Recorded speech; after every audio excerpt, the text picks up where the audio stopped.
जैसा कि हमने देखा कि अभी हाल ही में बांग्लादेश में शेख हसीना की सरकार का तख्ता पलट हो गया है, तो उस तख्ता पलट के बाद हमारे भारत देश में इसका क्या असर पड़ा है, इस बारे में आज हमारे साथ बात करने के लिए मौजूद हैं एसएमसी ग्रुप के सीएमडी सुभाष अग्रवाल जी। नमस्कार सर। हाँ नमस्कार जी, मेरा सभी व्यूवर्स को भी नमस्कार।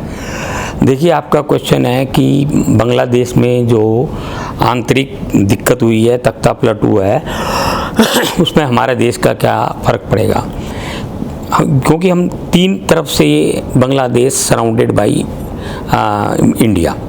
तो क्या है कि एक पड़ोसी देश में कोई अशांति होती है तो वैसे ही एक पड़ोस में कोई भी, जैसे हम कोई पड़ोस में रहता है तो उसको अशांति होती है तो हमें स्वाभाविक है हमें भी अशांति होगी। वहाँ पर कोई भी छोटी मोटी बातें होती हैं उन सब का असर पड़ता है नहीं। तो पहला ही असर तो ये है कि वहाँ से पलायन होगा।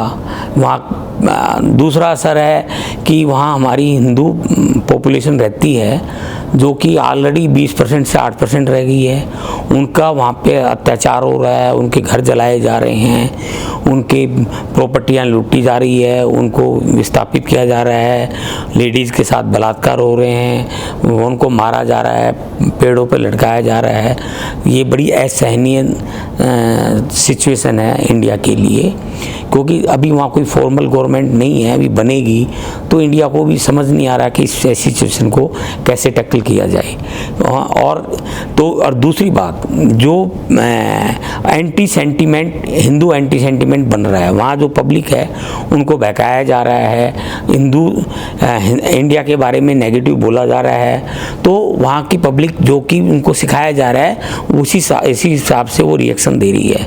जो जैसा हमें पता है 1971 में बांग्लादेश जब बना था तो भारत ने उनको पूरा सपोर्ट किया था, उनके लिए एक लड़ाई लड़ी थी, है नहीं, और उनको देश को अलग कराया था, पाकिस्तान के अत्याचार से उनको बचाया था, उनकी हर तरह से सहायता की थी, इकोनॉमिकल, फिजिकल, मिलिट्री वाइज हर तरह से हमने उनकी सहायता की।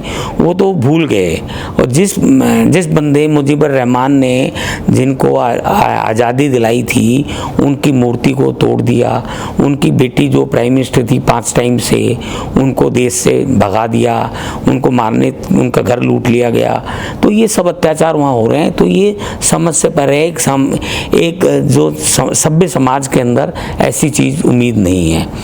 और दूसरा फ़र्क ये होता है, व्यापार तो हमारा उनसे चलता है, बायलैटरल ट्रेड खूब बढ़ रहा था, बांग्लादेश भी डेवलप कर रहा था, हमारे यहाँ इंडिया में बहुत सारी इन्वेस्टमेंट्स गई हुई हैं, बड़े बड़े ग्रुप में वहाँ फैक्ट्रियाँ लगाई हुई है, वो सब उनकी सब इन्वेस्टमेंट्स जीरो हो जाती है, हमारा व्यापार जो है वो लेन देन काफ़ी ख़त्म हो जाएगा। तो ओवर ए पीरियड वहाँ जो FDI बाहर से आई हुई थी वो ख़त्म हो जाएगी। तो ये बहुत व्यापार का तो बहुत बड़ा, एक दूसरे के प्रति जितना व्यापार था वो तो नुकसान है। दूसरी बात, ऐसी गवर्नमेंट जब जाती है तो एक लेसन देख के जाती है कि जो लोग इस चीज़ में विश्वास करते हैं, अराजकता में, उनको बढ़ावा मिलता है। तो वो हर देश के अंदर ऐसे तत्व होते हैं, वो बांग्लादेश से उन तत्वों को बड़ा प्रोत्साहन मिला है। तो ये तत्व हमारे भारत में भी है, यूरोप में भी है, हर कंट्री के अंदर है।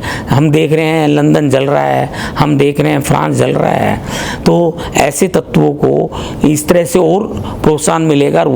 तो ये एक नेगेटिव मैसेज आया है। और इंडिया में भी ऐसे बहुत सारे किसान आंदोलन हुए थे, ऐसे टाइम टू टाइम आंदोलन होते रहते हैं। तो ऐसे ये प्रमोट मिलता है ऐसे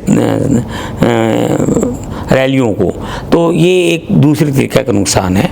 बाकी हम चाहते हैं कि वहाँ शांति बने, गवर्नमेंट बने, जो भी बने, है नहीं, तो ताकि आगे जो थोड़ा बहुत सीख उनको मिले। मैं तो ये कह रहा हूँ कि बांग्लादेश प्रोस्पर करे, लेकिन ये बहुत पीछे चला गया है बांग्लादेश इस तरह से काम करके। जहाँ एक तरफ वहाँ पे हिंदुओं का घर जलाया जा रहा है, महिलाओं के साथ अभद्र व्यवहार किया जा रहा है, वहीं दूसरी तरफ एक और वीडियो वहाँ की वायरल हुई है जहाँ पे जो वहाँ के दूसरे धर्म के लोग हैं वो वहाँ के मंदिरों की रक्षा कर रहे हैं। देखिए, हर समाज के अंदर अत्याचार को रोकने के लिए कुछ लोग खड़े हो जाते हैं, ऐसे वहाँ भी कुछ लोग खड़े हुए हैं। ऐसे तो जो Sheikh Hasina madam prime minister थी वो हमेशा इलेक्शन जीतती थी, इसका मतलब ये है मेजॉरिटी पब्लिक उनके साथ थी। ये तत्व जो है ये कम संख्या में है, लेकिन इकट्ठे होके इन तत्वों ने वहाँ सब अत्याचार कर रहे हैं। तो जैसे मान लो इस्कॉन का मंदिर है, वहाँ जब कोरोना हुआ तो वहाँ के मंदिरों में उन्होंने पूरा का पूरा उस वहाँ पे सभी समाज को, सभी मंदिरों ने बहुत सहायता की। हिंदू हमेशा दान देता है, मंदिर बनाता है, लोगों के अंदर हमेशा करुणा की भावना रखता है, सहायता ही सहायता करता है। वो सब भूल गए ऐसा समाज। तो ऐसे बहुत से लोग हैं जो इस बात को समझते हैं, वो लोग वहाँ उसको प्रोटेक्ट करने के लिए खड़े भी हैं, लेकिन इस भीड़ के अंदर उनका भी नहीं चल पा रही, और वो भी आप असहाय महसूस करते हैं, ऐसा देखा गया है। छात्रों ने जो वहाँ पे आंदोलन किया आरक्षण को लेकर, क्या वो सही था?